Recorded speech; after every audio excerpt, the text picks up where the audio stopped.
只缺2颗小晶片，我们也无法组装整辆车。换句话说，你会因为一个小螺丝坏了整部车啊，这会产生一个大问题的。所以现在安氏的商业模式也被大家作为这个全球企业的教案研究。安氏之所以现在被注重，主要是在于看似是一个原先是中国大陆诟病的公司，是都应该运作很好嘛，设计就在欧洲设计，特别在今年做出来的时候。封装还有封装很多的细节就在中国做，所以这是一个很特别的模式哦，没有道理要出问题。因为中国都知道这几年已经变成拉回来做内部的经济，内部的经济变成自己的实力，因为进口市场也可以叫欧盟理正下跪，对吧？对，出口的力量的话，也可以要不要采购你？所以从中国的角度，无论进口出口，已经变成它国际竞争国家的武器了。今天首先带着大家一同来关心的就是在 APEC， 我们看到了习川。中美2强的元首会之后呢，达成了阶段性休兵的共识，但是中美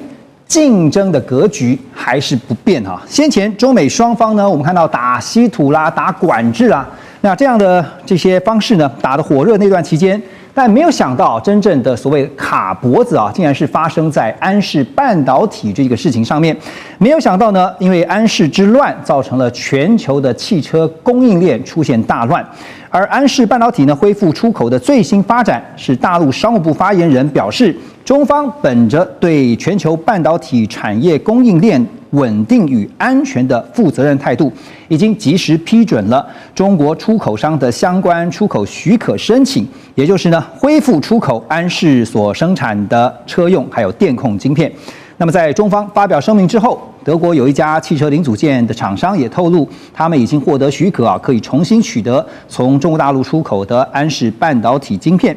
好，那么德国总理梅尔茨呢，对于这次的安氏晶片恢复出口，也表示感觉上这个问题正在逐步解决，晶片恢复供应是一个积极的信号。而荷兰这边呢，经济部长卡雷曼斯也表示说，荷方对中方宣布恢复这个安氏的晶片供应表示欢迎，另外也将会继续和中国大陆当局保持密切联系，针对此事呢，也会和欧盟执委会以及国际伙伴来密切协调。看得出来，德国也好，荷兰也好，尤其是荷兰大大的松了一口气哈。现在包括中方，包括荷方各退一步。那安氏的晶片的客户当然也是松了一大口气哈，因为暂时卸下了忧虑。但坦白说，这次打出的安氏管制牌确实有达到卡脖子的效果，让中方这个牢牢地抓住了主控权。所以钟老师先带我们看因为我们讲说这次的安氏之乱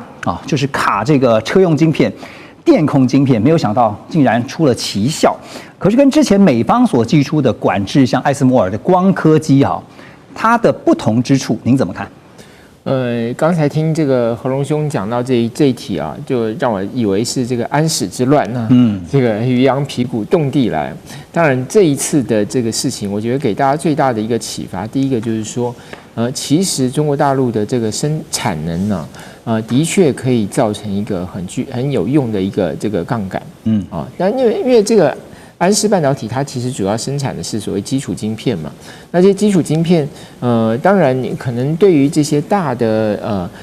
半导体制造商可能会觉得说这已经是一个成熟制片，所以他不会把重心放在这里。大家在这些大的公司比较的是他们在尖端晶片上的制造能力，可是很多的产品使用晶片是需要使用这些基础晶片，对，而这个恰恰好就是中国大陆过去这10年努力发展。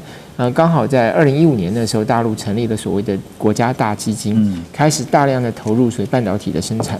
那当然很多这些也有不少是失败的这个案例可是毕竟在大量的资金长期的投入之下，它的确创造了非常可观的产能，而它的价格搭配上它的这个生产的速度效率，使它成为一个非常可靠的来源。那当然就会使得其他国家减少了这方面的投入。所以你不要只看到有些公司、有些大厂它生产最尖端的产品，那是因为有其他的公司生产基础性的成熟的产品，而使得这些先进的大厂它不用继续生产。所以像是艾斯摩尔的话，他们的光刻机用来生产高端的晶片可是因为他们毕竟是在制程的研发跟突破上面，可能用到这个高端晶片，但高端的设备是比较有时效。可是变成是刚刚老师提到，基本的哈，一般的车用晶片也好，电控晶片也好，对，如果一旦没有了就完了。对，而且第二个就是说，第二个就是说，因为它通过这个出口管制，像这一次德国为什么能够可以？事实上，它是因为中国大陆商务部给它一个这个豁免，所以因为它一旦通过管制之后，它就变成可以个案许可，那就变成可以成为一个谈判的筹码。所以那当然各国就不希望跟中国大陆关系搞得太僵。现在第一个是德国，第二个听说这个Honda 本田在墨西哥的厂大概也可能拿到。对。好，那这些当然都反映了一件事情，就是说没有错，像这个艾斯摩尔他们是第一个，它的制裁是集中在所谓尖端的这个产品的制造哦，它通过设备来卡它的制造能力。第二个是什么呢？就是说西方国家固然可以在这个生产设备上还掌握这个优势，可是你这个庞大的这些需要使用晶片的各种产业，它不是那些尖端的产品。它也不是通过你这些设备，它也不是依赖你这些设备的，它依赖的是直接最终产品啊。那这就使得中国大陆的这些过去这10年累积下来的产能发挥了杠杆的效果。对，因为成熟晶片就安氏所做的这些车用也好啊，电控也好，其实一旦断供的话，真的会造成全球汽车的供应链大乱啊！因为这个很多立刻就减少自己的生产量，然后下修自己的这个出口的次数哈。出口的这个产量。好，那进一步来看呢，安氏半导体啊，其实它原本是飞利浦所拆分出来的恩智浦半导体旗下的部门，在2017年呢才开始正式独立运作，然后呢，在2019年啊被中国大陆的文泰科技以36亿美元，折合台币大概是1115亿给收购。它主要是生产大量应用在消费性电子还有汽车电子系统的低价大宗的晶片，比如说像电晶体啦、二极晶体啦。好，刚刚特别提到用在车用还有电控哈，像是什么车子用的刹车，还有呢这个引擎控制等等哈。另外呢，像工业用的、农业用的机械设备啊，也都使用这些低阶的晶片。但是因为它的产品数量非常的大，那因为价格又很低，所以呢，德国业界曾经称呼它说这种晶片叫做鸡饲料晶片，但没有想到这次呢，鸡饲料晶片把欧洲脖子给卡得死死的哈。可是姜老师啊，大家都没想到这么出街的一个晶片，或者我们讲说成熟制程所生产出来的，可是一般民生或是特别是车子，它是需要用到的晶片，竟然能够被卡成这个样子哈。那这次对于汽车制造业来讲哈，大家也在评估说怎么会影响这么大？难道都没有先前想过任何的替代方案吗 ？OK， 其实归根究底，就像刚刚主持人提到说，大家说它是个鸡饲料的晶片。那其实这个安氏半导体做的东西，其实在卖出去的时候，大概是从几毛到几十块美元而已，非常之低，但是量大，利润低啊。那他们做的东西基本上是所谓的被动元件跟功率元件居多。然后被动元件基本上大家听这个好像有点难理解哦。那它到底具体用在哪里？各位想象哈，它其实是用半导体的模式的一个类似保险丝的状态，的一个东西一个元件哦。那所以就变成说，我要通电的东西就会需要这样子的被动元件。那最近国巨不是也把那个日本的那个智谱电子给收购嘛？它也是做类似的东西。但目前来说哈，全欧洲或是全世界在做被动元件或做这种化合物半导体、功率半导体，最第一名其实是英飞凌，那第二名是安氏，再来是意法，再来是日本的瑞萨，再来是德仪啊。那基本上就是这几间公司在做。然后由于安氏半导体，它其实在化合物半导体它的市占率有14%，但这化合物半导体14% 里面，在车用又占了28% 左右哦，所以它算是非常大的一个市占比啊。而且从目前开始慢慢从传统的油车开始转换成电动车，那其实在这方面会需要用到半导体，跟用到智慧化设备的占比也越来越高。那其实，在这一次事件之前，虽然说是美中贸易战导致现在看出安氏半导体出现这样子的问题，那其实我们回推到2019年，其实也遇过类似的问题，但是不是因为政治因素，是因为疫情。那过去在车厂，它会采2+1的方式，就是2个供应商，1个备用商。那以前其实蛮惨的，就是 Toyota 他们很推叫做金石制造，就是不留库存，我需要的时候大概是4周左右，我就是可以再下单。对，那遇到疫情之后就断供，断供完之后，他们现在从4周上修到16周。那其实目前来说啊，至少每间车厂大概有超过4周以上的库存是可以去做一个 buffer 的哈。那再来的话，就是说有一个问题，就是如果今天因为随时可能中美关系导致某一间公司出现供应链的问题的话，那是不是会变成反全球化？所以江老师，我想教，照您这样分析的话，是不是未来在特别是欧洲这边的汽车供应链的这个厂商、相关厂商，他们会去调整，包括刚刚提到的在库存方面，他们可能产业战略必须要转变呢？那目前来说的话啦，就是第一个，它真的利率太低了。虽然说现在看起来安氏半导体80%是来自中国，可是它的前面晶片是从德国跟英国提供的。对，那就是真的有点是算是也是少到这样子美中贸易战的状况下。所以其实这次我也看了一些分析啊，就是德国跟英国主要制造，但是送到了中国大陆，特别是在东莞这边来进行封装，就封装卡住了呢，其他就后面全部都断掉了哈。所以这次为什么安氏之乱啊，造成这个汽车厂商的非常的担心，而且特别提到说，一台汽车呢，大概至少40种晶片，可是比如说像刚刚江老师提到的电动车也好，未来的智能车也好，需求可能更会多达150种以上的晶片，是不容小觑。像宾士生产与供应链管理负责人啊，这位叫做博泽，他就指出，他说这次问题啊，跟以往所发生的晶片危机不同，并不是说产能不足哦，而是政治因素所造成的供应中断。企业虽然能够尝试分散供应商，但是没有办法100%的保证去风险化。他就说了这句话，重点。只缺2颗小晶片，我们也无法组装整辆车。换句话说，你会因为一个小螺丝坏了整部车哈，这会产生一个大问题的。所以现在安氏的商业模式也被大家作为这个全球企业的教案研究。上志哥怎么看？以欧洲研发、中国制造，刚刚特别提到封装在东莞啊作为主轴，每年生产大约1000亿的这个晶片。然后现在呢，这个因为入股所以变成是说文泰科技变成母公司啊。那这样的生产模式，我们都知道，中美竞争的格局是不会改变的，它就一直会竞争下去。所以接下来像这样的模式还可能存在吗？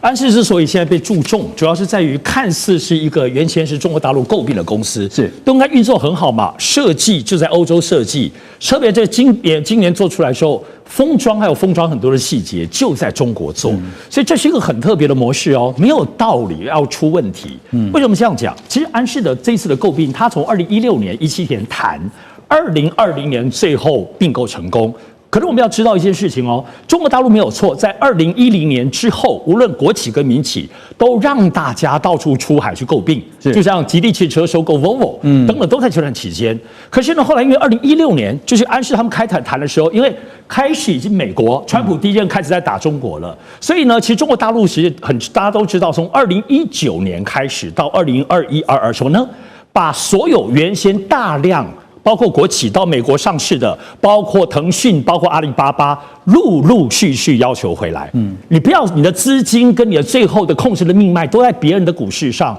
也就是说，在2019、20年那个时候，经历了中国把全世界中国的产业拉回来，不要诟病了，不要像先前积极诟病，而安氏是在这个 timing。2020年诟病成功，所以可是他当时诟病的模式就是好分工嘛。欧洲晶圆设计没有能力做封测，因为需要很多的人力，那配合在整个中国做封测，所以实际上他虽然是诟病，可是实际上还是2个公司。这边虽然叫做中国安氏，可是就是原先文泰的这个基础。为什么现在可以分开，大家各自卖各自的原因在此。好，我说现在为什么很值得重视，就是这次因为政治力介入了。明明这个是难得残存，中国还允许你往外诟病的，因为中国都知道这几年已经变成拉回来做内部的经济，内部的经济变成自己的实力，因为进口市场也可以叫欧盟理正下规，对吧？对，出口的力量的话，也可以要不要采购你？所以从中国的角度，无论进口出口，已经变成它国际竞争国家的武器了哦。所以这次你既然荷兰可以搞这个事儿，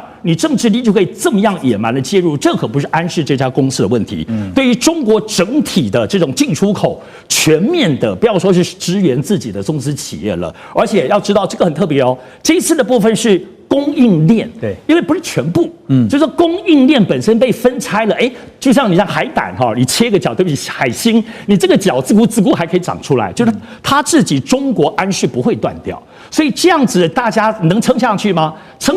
真的是撑到最后都变成2个公司吗？对，所以目前其实为什么看不出来绝对的解决之道？就作为不只是政治力的对抗，还包括中国在国家战略上，这个是一个全新 case。没错，未来怎么处理会奠定一个新规格。而且最后一句就是，我们都知道，长久以来资本诟病这件事情，全世界通则，被美国诟病，被德国诟病了，就是他的公司了嘛。那现在为什么诟病已经做那么多年，可按照道理应该一统江湖，竟然可以全部都不算数，所以这样子的影响是在全球企业、跨国企业的诟病、经营跟政治介入，都是让人觉得非常害怕的。对，刚才特别提到说，川习会之后呢，中美现在达成了共识啊，是休战1年，暂缓1年所带来对于双方的影响。而首当其冲的，当然最近大家看到是安氏半导体的风暴。怎么说呢？因为呢这场原本是荷兰挑起啊，声称是因为国安理由那所发动的这个企业接管行动，现在却让荷兰里外不是人啊。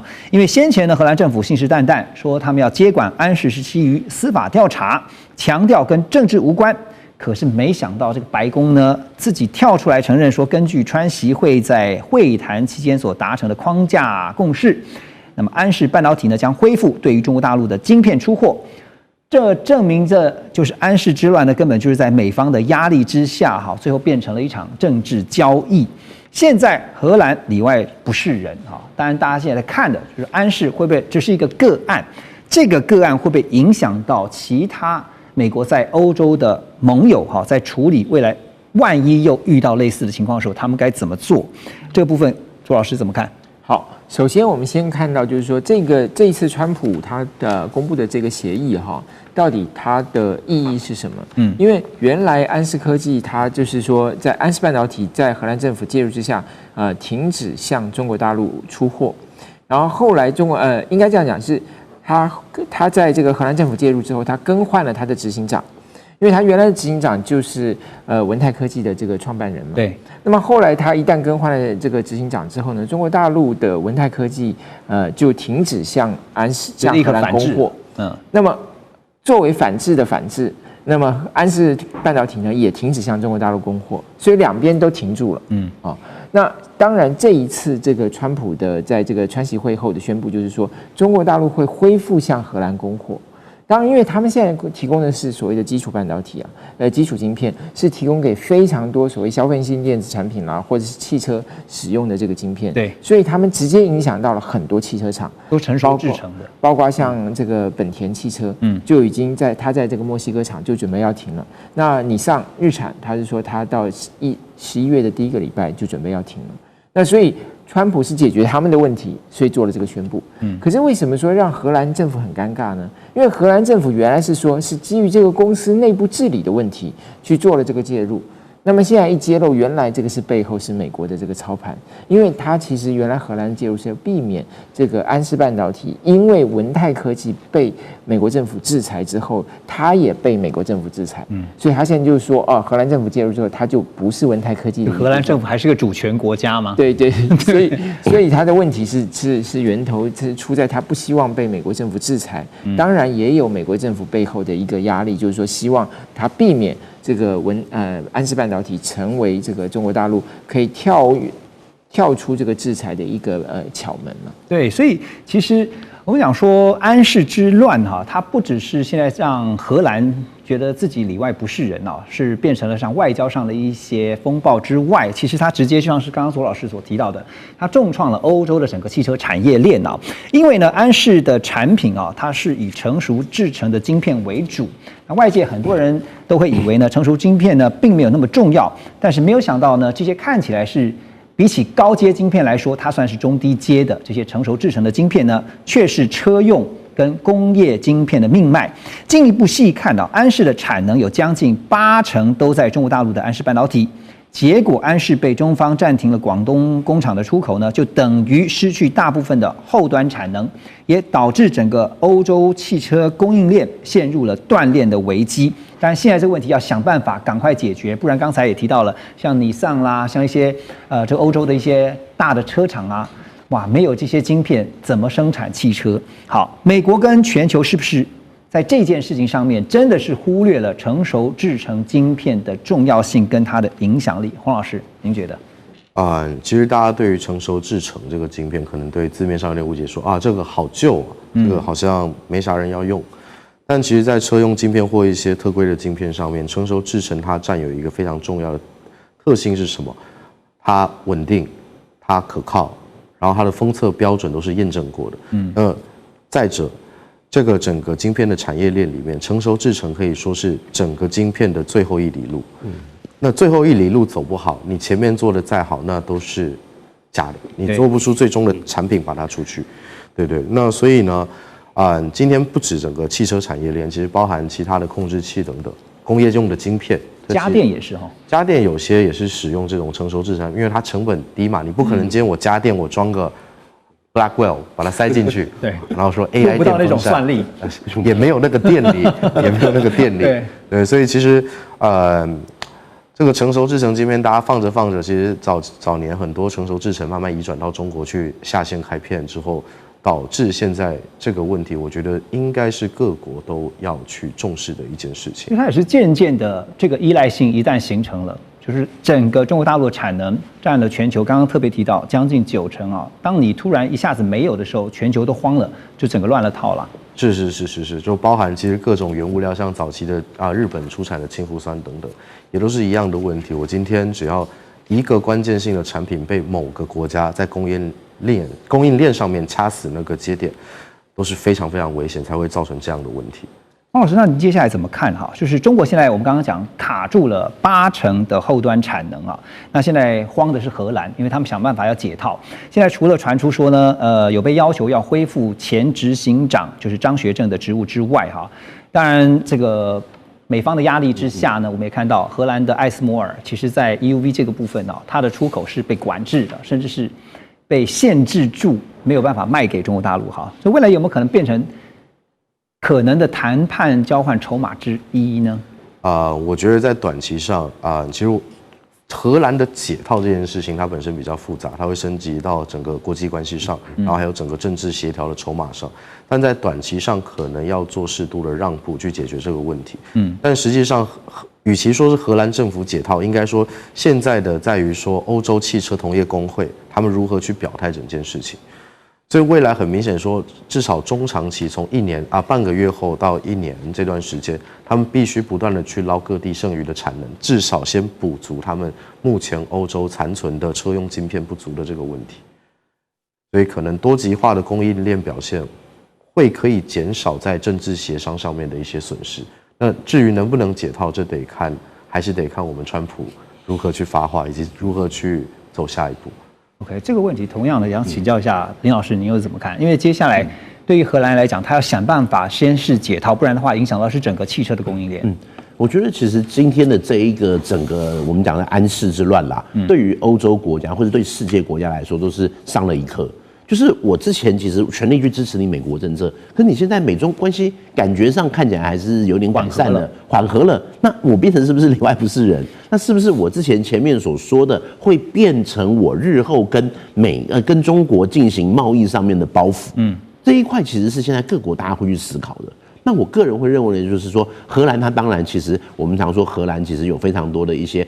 知名的品牌或什么的，跟中国这边的一个互动性其实是很强的。那这件事情如果既然上升到国安跟外交的等级，那现在解套也会是回归到国安跟外交的等级，对，会变成的是就商业归商业。那你刚刚其实黄老师有说是不是会去搜刮一些他其他的产能啦？那除了这一些之外的话，我自己会认为的就是荷兰或者是其他这些欧洲厂商跟中国这边的一个对抗，应该没有办法去太持久。因为我们要了解的就是说，固然现在感觉上好像是要说这一个非红供应链啦，或者是什么，或许在军事上或许在安全上是有可能去达到的。可是你在一些民生用品，在一些供应链上面，要能够完全的去跟中国去划分界限，其实是有一点难度的。那当然，今天这边也会去取决于说今天的一个美中的进程，或者是中国之后对习近平来讲，他要不要利用这一个机会来去跟欧洲这些国家去进行一些新的互动，因为这些互动是有可能会去让双方都去解套，对，甚至是对于荷兰来讲，他当然是希望说能够去摆脱目前的一个困境。就是我想进一步请教您，因为我们刚刚特别点到了荷兰在这个过程，就是在这个中美角力当中的尴尬之处哈，原本就是可以说是棋子吗？或者说当成一把刀啊，借刀杀人。但是呢，后来呢，这个缓和了之后呢，就被放在一边，或者说现在问题摆在那边，你必须想办法解决。然后白宫方面呢表态说，要恢复安氏晶片出货。而且呢，暂停实施刚刚特别提到出口管制50%穿透性规则，也就是说，当初逼迫荷兰出手对付安氏的这个杀手锏，现在破功了。那破功之后呢，想办法要收拾残局嘛。那美方这一步棋呢，看起来好像是对中方大举让步，但是就是把荷兰拖进了一个更尴尬的位置哈。因为荷兰现在得罪中方，可是又不能得罪美方，这就是荷兰现在的尴尬。那更尴尬的就是刚刚我们提到安氏的母公司文泰科技，他们已经正式的要求荷兰政府恢复前执行长张学正的职务作为重新开放中国工厂出口的前提条件。所以可以想见的是，张学正的职务应该很快就会被恢复，对，是不是？我会觉得是会那个尽快会恢复。所以变成夹心饼干的荷兰刚刚你已经点到了他们的尴尬那接下来在处理这样的一个尴尬的过程，总不能说，这个之前都是一场误会吧？这边的话，其实最好的方法就是说，千错万错都是川普的错，或者是说，其实就荷兰来讲的话，今天就变成是中国要不要抓住这个议题去，你要说软土生绝也好，或者再去针对荷兰穷追猛打。因为我自己其实在看一整来说，习近平的外交政策，或者是他的一个贸易政策，他也知道什么时候该停，因为这一个东西其实倒不是我今天把荷兰赶尽杀绝，对中国没有好处，反而是现在适度的停手，会让未来更多的欧洲的国家或厂商，他不会再 all in 去挺美国，反而是我是不是要双面下注？在我支持美国政策的时候，是不是我自己跟中国这边也要留一个后路？我会觉得，就一个长远性来看的话，那个或许川普他只是为了他的其中选举或者是之后，可是对习近平来说，他要会想的是更长远的中国整体的产业。我会觉得在这一块，或许中国这边是有一些可以让步的空间，不要那么一个穷追猛打。那现在问题来了，就是美方把这个状况给搞出来了。荷兰现在陷入了一个尴尬的局面，可是总不能让荷兰自己去面对这个残局嘛？你觉得美方会出手吗？我觉得美方的一个出手，或者是今天美方就是说暂缓1年了，那什么时候我们1年再说？那现在的话，可能就是你荷兰你可以拥有一定程度的一个自主权，但是在这一块的话，当然还是要再去看川普在这一面的一个整体跟中国这边整体的一个互动。所以其实这里的话，还是我说的，就是对各个国家都会是一个警惕。对老师有没有要补充？您觉得接下来的后事？现在比较麻烦的就是已经任命了新的执行长，所以这个新的执行长用什么理由让他下来呢？这是更尴尬了。当然，所以他变成荷兰必然要完成他的所谓的司法调查。对，那司法调查要有个结论说，这个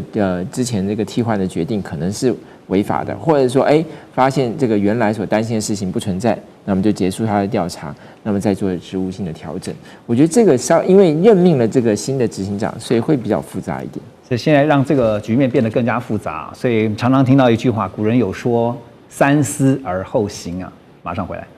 好，回到节目，我们就来看美中之间的科技争霸。就在我们刚刚提到的是中美大打经贸战的同时中国大陆在晶片技术上面又传出有了重大的新的突破。这个是北京大学人工智慧研究院的一位研究员孙仲，他所领衔成功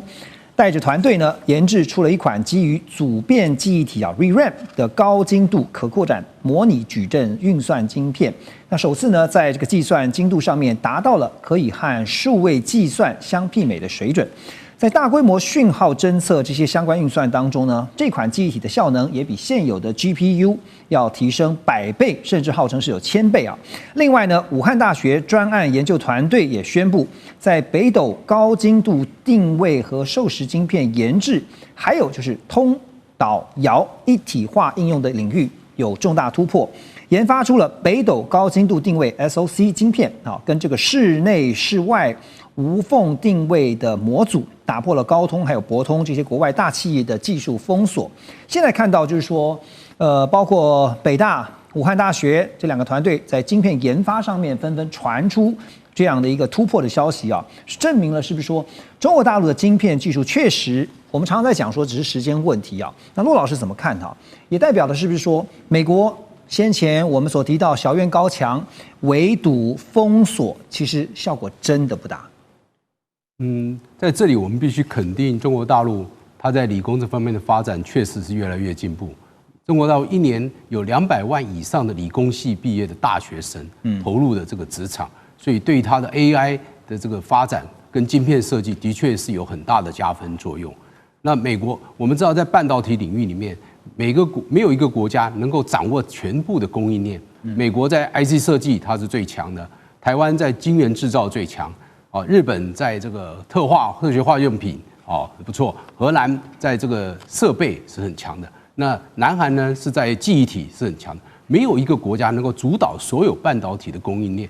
所以那中国这样的一个发展出来，表示它在自主设计跟材料创新里面获得一个很大的突破。如果将来真的能够运转量产，那的确是在 GPU 里面是一个很大的突破。可是中国还是要面临一些问题，第一，它还是没有办法生产最先进的晶片，7奈米以下的，它现在还是没有办法。它目前还是输给我们的台积电，还有日本，还有韩国的三星，这是无可厚非的。第二 ，EDA 这软体的运作还是要靠美国不管是新思科技，还有易华科技，还加上德国的西门子，都掌握 EDA 的设计软体。第三，它的设备还是要靠 EUV 啊，那它现在没有 EUV， 它都是用 DUV。DUV 能不能够做出 EUV 的这个效果？它受到高端设备材料的限制。第四，它在封装测试这部分里面，因为它没有先进的晶圆代工的晶片，所以封装测试它也没有办法达到先进。目前这一部分还是台积电是领先的，台积电本身就自己制作封装跟设计。第五，这个是实验，这个是不管是北京大学、武汉大学，它是一个实验，它也没有办法达到量产。它有没有做出很好的良率？它怎么能做出一个整个生态系？这对中国来讲还是一个考验跟挑战。但是我们相信它有做出这个，这也是迈出了一大步。我们真的是觉得很替他们高兴但是要完成这所有的晶片自主能够全部的供应链你都能掌握，这真的是一个非常大的挑战。还是那句话，不要低估了中国大陆科研的实力啊！因为科技研发的话，除了一方面是要寻求突破，另外一方面呢，就是想办法呢，就像美方现在做的，要封锁啦、围堵啦，要拖慢对方研发的速度要双管齐下才行。但是中间的漏洞也许很多那特别讲到人才的部分，在成熟晶片的这个部分彭博10月23号有报道说，最近大家这个吵得沸沸扬扬的，说这个荷兰代理经济部长呢，他就援引了冷战时期1952年物资可用法出手接管了中国文泰科技有持股的晶片制造商。刚刚我们也提到了安氏半导体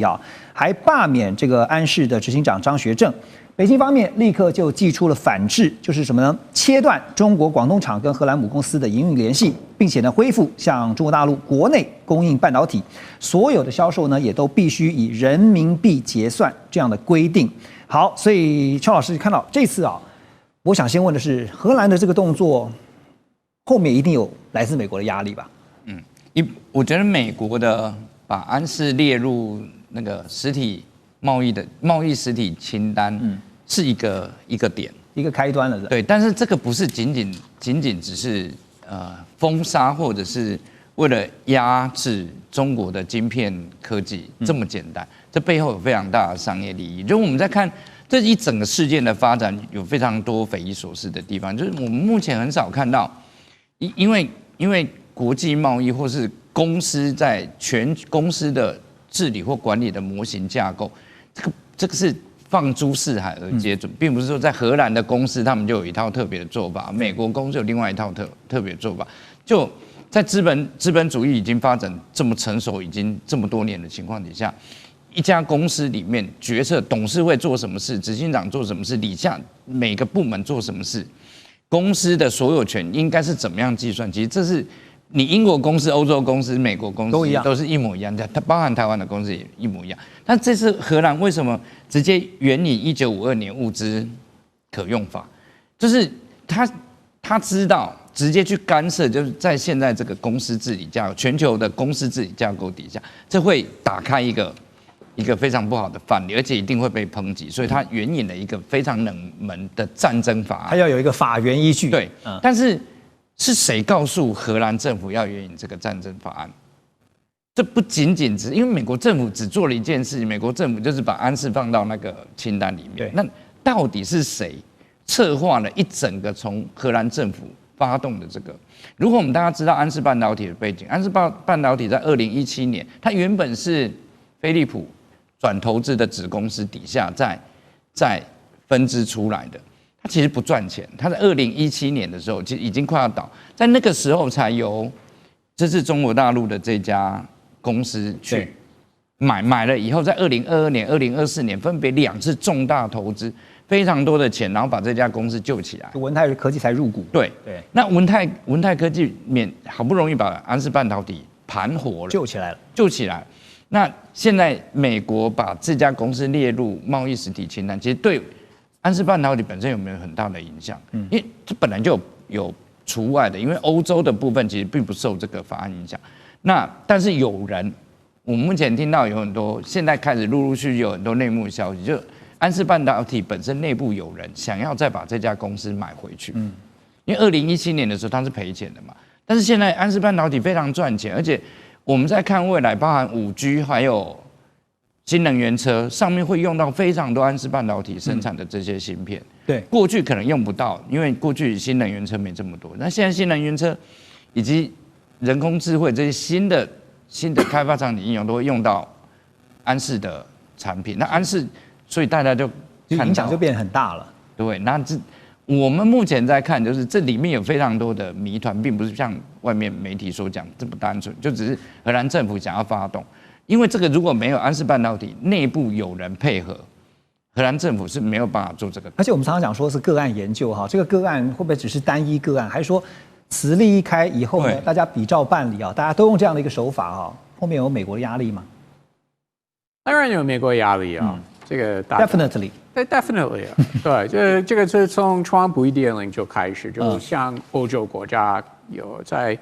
科技方面、通讯方面施压，不要让中国进入你的供应链或当你的供应商等等啊，或经营什么能源公司之类的。所以这个大概是2018年就开始了。那拜登政府有延续川普1.0相关政策，那几乎欧洲国家都配合，哪有公开反对美国这方面？所以其实，在欧洲，不管是左派右派，因为其实很多在过去几年，欧洲主要国家换政府的这个现象真的是很普遍，不管是英国、德国等等。我们现在讲，但是不管谁执政，他们几乎在这方面就是抗中都是算是一个欧洲左派、右派跟美国一个大的共识。可是因为我们讲说美国给压力哈，不管是这个国家像荷兰，或者说它的这个企业哈，比如说像是艾斯摩尔啊，他们现任的 CEO， 最近看到一个新闻报道，他就是在2025年第3季度的财报大会上面表示说，虽然说中国大陆的企业在艾斯摩尔的光刻机啊，刚才也提到光刻机啊，仍然有很高的需求哈，但是中国大陆自己也在研发开发自己的光刻机哈，准备在未来要抛弃并且替换掉艾斯摩尔的产品。那彭博也报道，就是现在讲到这个安氏半导体呢，他们是采取欧洲研发、中国制造的商业模式，设计重镇放在欧洲。中国大陆的工厂呢，负责全球70%产品封装的业务。但是在北京实施了刚刚讲反制措施之后呢，就是影响就大啦。这个欧洲主要汽车零件供应商也传出，最快1个礼拜之内就可能面临晶片断料哈，所以你看像是福斯啦、宾士啊都传出灾情啊，希望真的不要越走越坏。好，所以也看到了荷兰总理就出面，管家表示说，哎呀，荷兰政府啊出面来接管安氏半导体的行动，不是针对中国大陆的啊，不要误会啦啊！中方呢现在就要由他们商务部长王文涛啊，预计在新的一周要进到这个布鲁塞尔去进行会谈啊。所以其实荷兰政府在出手前，难道没有想过，就算来自美方的压力，没有想过这后续要处理的问题很多啊，周老师。我认为这个很显然是荷兰政府的一个错误的计算哈。我想我们先把这个故事的来龙去脉简短讲一下。安氏半导体的这个持股公司是这个文泰科技，文泰科技在2024年12月就被美国制裁了，所以当时文泰科技怎么做呢？他就把他的，因为文泰科技其实这家公司是全世界第3大的这个所谓的代工厂，就是手机代工厂，它是苹果在中国大陆非常重要的生产商。所以他在被制裁之后，他就把他的这个这些工厂呢，准备出售给立讯科技，在广东非常大的一家公司哦。那所以当然这个当时就涉及到这个安氏半导体的问题，所以当时荷兰政府表示说，这个制裁不会影响到安氏半导体。这个制裁只适用于中国大陆的这个文泰科技，不会适用于文泰科技所持股的100%持股的安氏半导体。当时是这样讲。当时这样讲，但是当然，如果当美国有压力来的时候，他可能就要想怎么样避免安氏半导体受到影响，所以他可能看到了文泰科技所做的一个做法，就认为说未来是不是文泰科技可以把这个股份呢就转移给荷兰企业啊，或者荷兰政府，或者荷兰政府暂时接管，然后以后再转手。我不知道荷兰政府怎么算，但这一步显然是算错了。因为他这一次的这个做法呢，其实太过的仓促，而且他要求就是换掉这个安氏半导体的执行长张学正，张学正就是文泰科技的创办人，非常有趣的是张学正是毕业于这个广东工业大学，广东工业大学也被美国制裁了啊。那么张学正他是出身这个意法半导体通，后来也在这个中芯科技、中芯通讯做过总经理的这个特助。那所以他当然就是说，他创办这家公司也算是一个很传奇性的公司，因为很快成长很快嘛。但是荷兰政府这么一做哈，就反而引起了中国大陆这个非常快速的这个反击。我觉得这也是因为中国大陆看到的不是荷兰，他看到的是荷兰背后的美国。对，所以他等于是就是要避免美国运用荷兰来这个压制中国大陆。我觉得中国大陆的思维是这样，但是荷兰政府可能并没有从这个角度去思考它，纯粹只是希望当然这也是我对荷兰政府的解读，就是扣除掉美国压力之外，也是希望说安氏半导体不会成为美中角力的一个焦点，结果反而适得其反。这不是已经 too late 吗？已经晚了，误判已经晚了，已经。我不会说误判，但是问题是这个已经是变成欧美之间针对中国的一个重要议题了。对，所以已经 too late， 真的 too late。对，所以现在不管是借刀杀人也好，或是隔山打牛也好，就是间接的施压给荷兰，让荷兰去来对付这个刚刚我们讲说文泰科技在安氏的持股的这个问题。那对美国来讲没有差，因为影响的不是荷兰吗？美国对这些就是跟中国有关科技的相关出口限制，或像不管是 ASML 去日本相关公司是啊，美国都是以一个大动作的政策方法来实行政策。他们不会，目前美国不会考虑那个是旧科技了，成熟科技了。虽然我们都会认为Nexperia 安氏的这些晶片就是提供给汽车，不是提供给解放军的最新科技了，对，应该没有关系了。我的意思是，但是美国的政策都是第一个动作就是好大的动作，通通全部都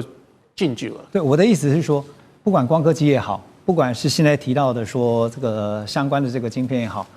它影响到的是荷兰的出口，但是对美国来讲没差。影响的是你荷兰，不是我美国，不是吗？我觉得这个美国不是这样考量。OK， 美国就是考量中国手上到底有没有什么样的科技。这是美国要所以透过各种的管道想办法，就是达到我们刚刚讲说唯一。当然美国的想法是我们美国要永远领先。所以要禁止就禁止。我说什么设备或软体输出到中国去，要禁止就禁止，这个是目前美国的政策。所以我刚刚说，美国都是以这个概念来实行政策，不会考虑到那才是旧科技哦。所以